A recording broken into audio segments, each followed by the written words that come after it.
อันนี้ก็เป็นไห่ของประชาชนชาวบ้านเพิ่นปีนขึ้นไปเฮ็ดไห่อยู่เทิงผู้ใดเฮ็ดไห่กว้างท่านผู้ชมเบิ่งสังเกตมึงเป็นไห่อยู่สูงเฮ็ดไปตามหอมภูหอมผานี่แหละเพราะว่าเขาเจ้าบ่มีธงเพียงให้เฮ็ดนานะก็เลยเฮ็ดไห่อยู่เทิงนี้บ่สมบูรณ์สิพาท่านผู้ชมขึ้นไปยืนอยู่เทิงและชมวิวนำกันเด้อท่านผู้ชมเส้นทางขึ้นก็บ่ธรรมดาเด้เพราะว่ามันยากนะแต่ถึงสิยากจังได๋ก็อย่าเพื่อจะได้วิวงามๆให้ท่านผู้ชมได้เบิ่งได้ชมได้เห็นความงามนะก็ต้องปีนขึ้นไปแต่ว่าท่านผู้ชมอย่าลืมกดไลค์กดแชร์ให้กำลังใจบ่าวสมบูรณ์เพื่อได้ซอกหาวิวงามมาให้ท่านผู้ชมได้เบิ่งนี่ฮอดจุดนี้อยู่ทางกลางจะเป็นห้วยน้ำห้วยไหลลงมาตั้งแต่ภูสูงพุ่นละ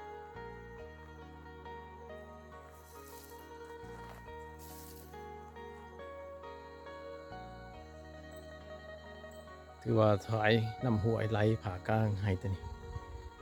แต่เขากับโบงามบ่ได้ดอกท่านผู้ชมบนนั้นนะมันสุกแล้วก็จะหูดแล้วล่ะให้เบิ่งนั้นมาเบิ่งนี้ยังบ่ทันสุกยังเป็นเขาเขียวอยู่บ่สมบูรณ์บ่ได้ไปไสท่านผู้ชมช่วงนี้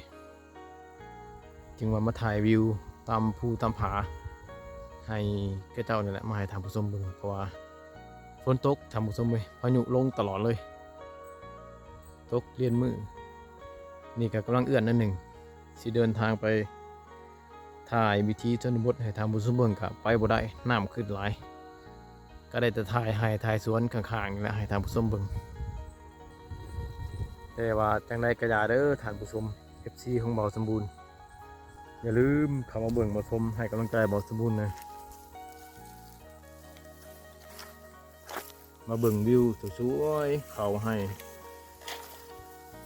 มาเบิ่งวิธีหรือว่าการเฮ็ดไร่เฮ็ดสวนของชนเผ่าบลู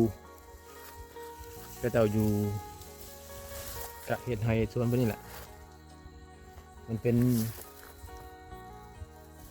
ส่วนหลายบ้านเขาจะเป็นแบบทงเพียงหน่อยนะจะเป็นอยู่ตามภูน้ำพานนี่เบิ่งท้องฟ้าก็ครึ้มตลอดมื้อนี้แหละท่านผู้ชมมีแต่มื้อนี้แหละฝนบ่ตกบ่สมบูรณ์ก็บ่ได้ไปไสคือว่าแล้วแหละปีนภูขึ้นมาเก็บวิวงามให้ท่านผู้ชมเบิ่งจังไดก็ให้กำลังใจบ่สมบูรณ์เด้อ FC บ่สมบูรณ์เด้อบ่ได้ไปไสก็เอาวิวงามมาฝาก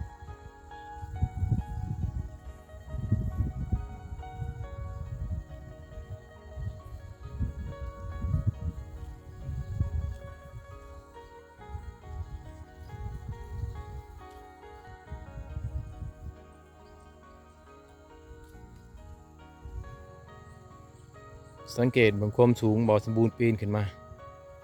เพื่อจะให้ได้วิวงามๆวิวสวยๆมาให้ท่านผู้ชมได้เบิ่งได้ชมนี่จุดนี้ลงไปทางหลุมก็จะเป็นสวนมันต้นและก็ทุ่งนากับบ่หลายดอกก็หันมีแต่มันต้นเขียวๆนะท่านผู้ชมแปะข้างภูมันนั่นก็เป็นน้ำเซ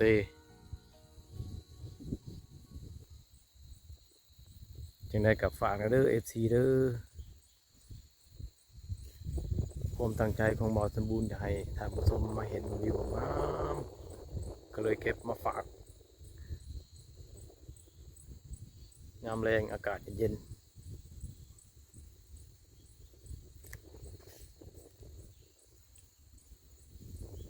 เมืองไห่เมืองสวนนี่แหละ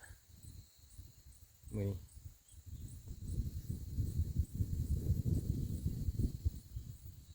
เอาจากสั้นแหละคลิปนี้บ่าวสมบูรณ์ก็ขอฝากไว้เท่านี้เด้อท่านผู้ชมอย่าลืมกดไลค์กดแชร์กดติดตามเพื่อให้กำลังใจบ่าวสมบูรณ์ซอกหาคลิปดีๆคลิปนี้เป็นคลิปสั้นๆแต่ว่ารีวิวงามมาฝากมาตอนท่านผู้ชมก็หนึ่งนะขอขอบใจท่านผู้ชมที่รับชมคลิป ขอขอบใจ